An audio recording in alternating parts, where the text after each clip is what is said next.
আমাৰ বহুদিনৰ পৰা সৰ্বশিক্ষা অভিযানত কাম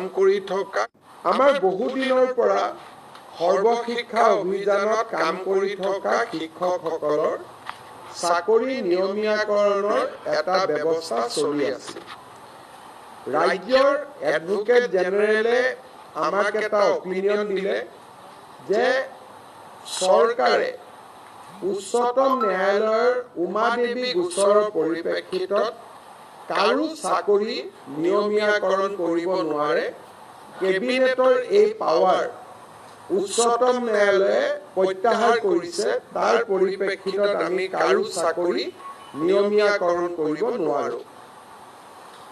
কিন্তু সৰ্বশিক্ষা অভিযানত কাম কৰি থকা শিক্ষকসকলক যাতে আমি সকাহ দিব পাৰো, তাৰ বাবে আজি কেবিনেটে ৩৫,০০০ নতুন শিক্ষকৰ পদ চৰকাৰত সৃষ্টি কৰি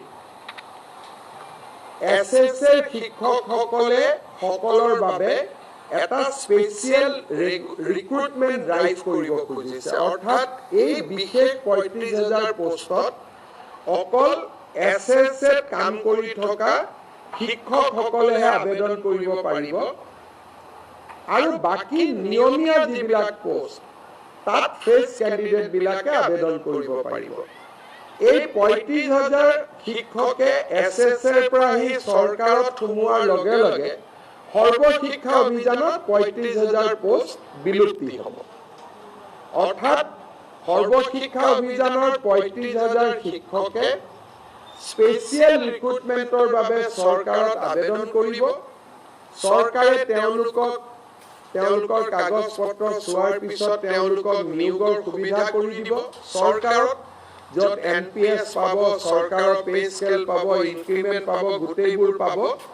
কিন্তু এইখিনি হৈ উঠাৰ পিছত সৰ্বশিক্ষা অভিযানত পূৰ্বতে কাম কৰি থকা তেওঁলোকৰ পদসমূহ বিলুপ্তি হৈ যাব।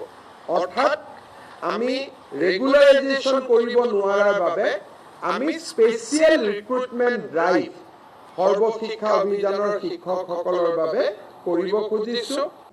আৰু ইয়াৰ ফলত মই ভাবোঁ যে অহা ৪-৫ মাহৰ ভিতৰতে সৰ্বশিক্ষা অভিযানৰ প্ৰতিগৰাকী শিক্ষকে চৰকাৰত নিযুক্তি পোৱাৰ সম্ভাৱনা মুকলি হ'ব।